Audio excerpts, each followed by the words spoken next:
Okay, something that I just want to say is homosexuality is not new.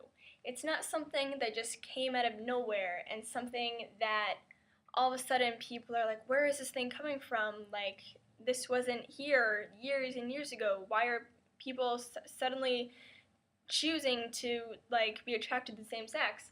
And this kind of inspired me when I got inspired when there was a poll where you could vote for where you are in America, um, like by your city, whether you support or oppose same-sex marriage. And one of the arguments for opposing it was the fact that here we go. Homosexuals are not a class of people by any standard. To be recognized as a new gender, race, species, or culture is a blind hope to push the lifestyle on those who do not agree. Now, this person, I don't know if they're arrogant. I don't know anything about this person. All I know is that their username was Candy Kisses. Anyway, this person is saying that, homosexuality is this new thing that they're trying to push on citizens and trying to transform the way people live and things like that, and trying to corrupt and taking the legal route because there's no other way they can get accepted. And what this person and what everybody has to understand is that homosexuality has always been here. It has always been around, and just because people didn't come out, or just because people accepted that it wouldn't be accepted, doesn't mean that homosexuality didn't exist. I guarantee you, I 100% without a doubt believe that in every century, in every time period, in every country around the world, there was homosexuality existing.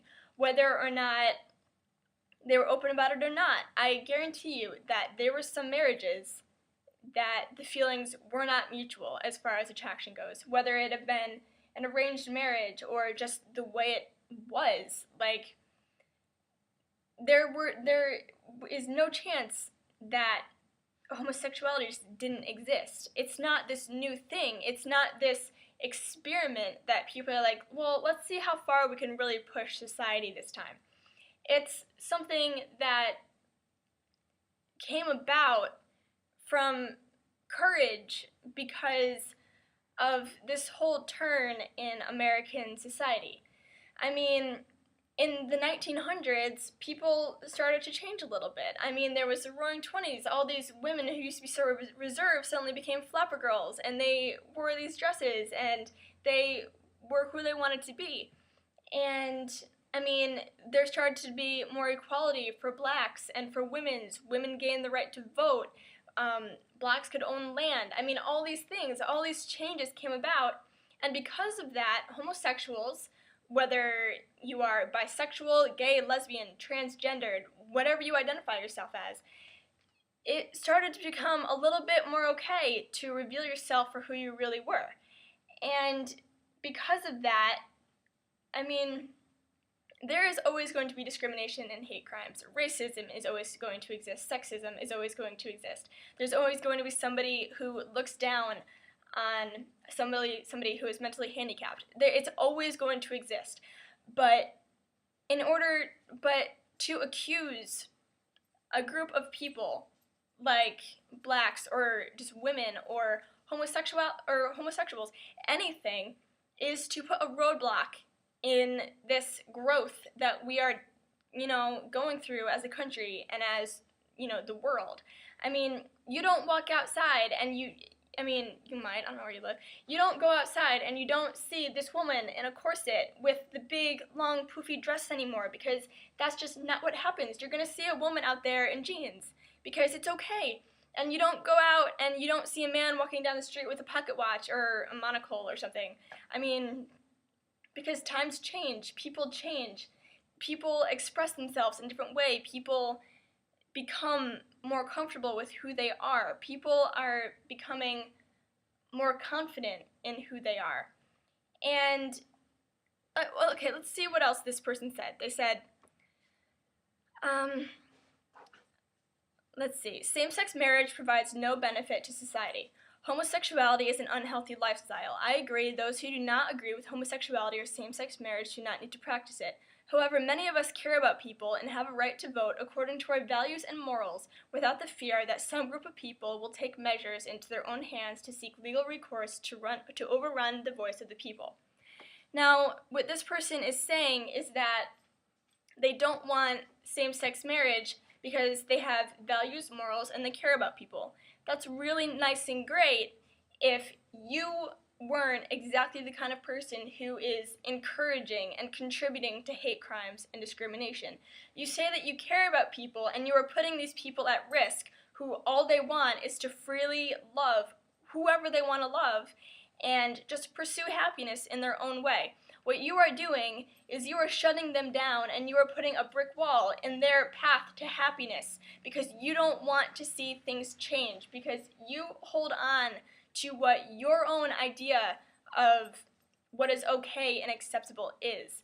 What you are doing is you are literally contributing to suicide from bullying and hate crimes, and you are trying to cut down this group of people. You are saying that they are in some way inferior to you.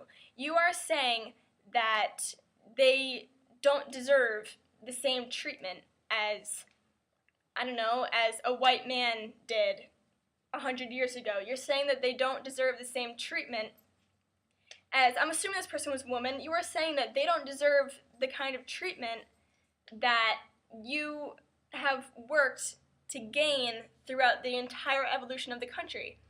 I mean, you are literally pushing on them, hoping that they will get the same kind of treatment and same kind of lack of respect that blacks did and that women did in history.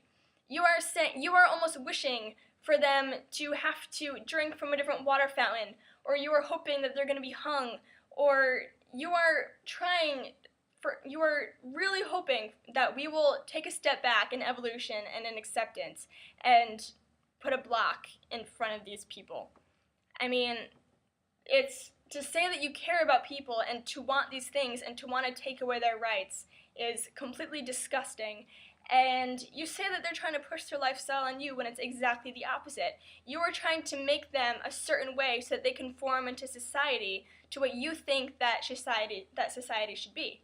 You are trying to push on them what you think is right.